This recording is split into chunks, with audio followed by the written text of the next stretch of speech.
Nope, I just started it. Kenneth and Ruth Wilson, both in their 70s, enjoy visits from their daughter Diana. She stops by their Moore home regularly to help prepare meals and assist with errands and getting to and from doctor's appointments. It's a bit of a change for Kenneth and Ruth, who just a few years ago were caregivers themselves to an aging parent. Mom and Dad were always the caregivers. They took care of my grandfather and stuff. But, as you know, caregivers kind of, it takes its toll on them. And so it wasn't too long after my grandfather passed that we noticed that my parents were having more and more health issues. Kenneth has macular degeneration, which has affected his vision, and eventually it also impacted his ability to drive. Of course, making sales calls, and I work by appointment, and statewide, and you get to the point that you can't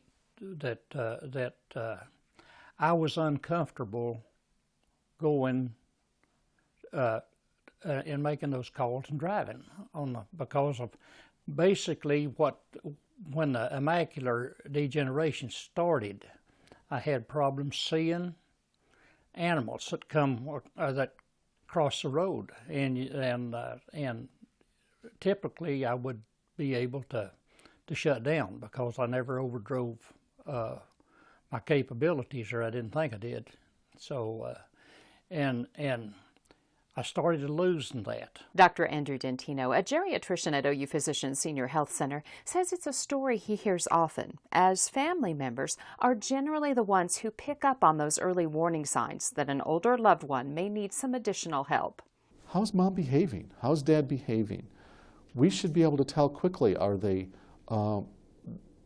unshaven? Are they with other types of evidence of possible self-neglect? These are all things that we should be able to tell very quickly when we see our loved one if it's been a while. Dentino says your senior wellness check should focus on 4 key areas. First is health.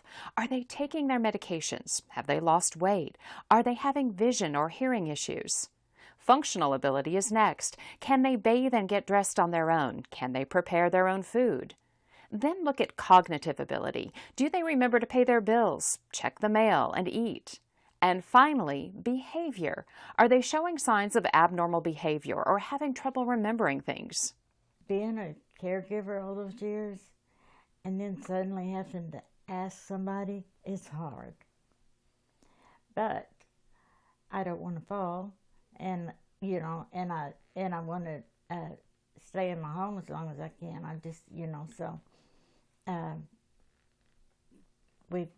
we make it, and I mean you make adjustments when things in your life change. Change is never easy, but Dentino says family members can help there too. By making it a privilege of a rite of passage, if you will, the 8th grade graduation is no different than the right to be chauffeured. The home ec certificate you got when you were in high school is no different than mother now receiving Meals on Wheels. So when we make it a privilege and a rite of passage, we look at life seasons, and we're giving in a different way, and we're not taking away. Which is exactly what Kenneth and Ruth are doing now. You want cornbread? Enjoying the privilege of being cared for after caring for their own loved ones for so many years. This is Teresa Green reporting.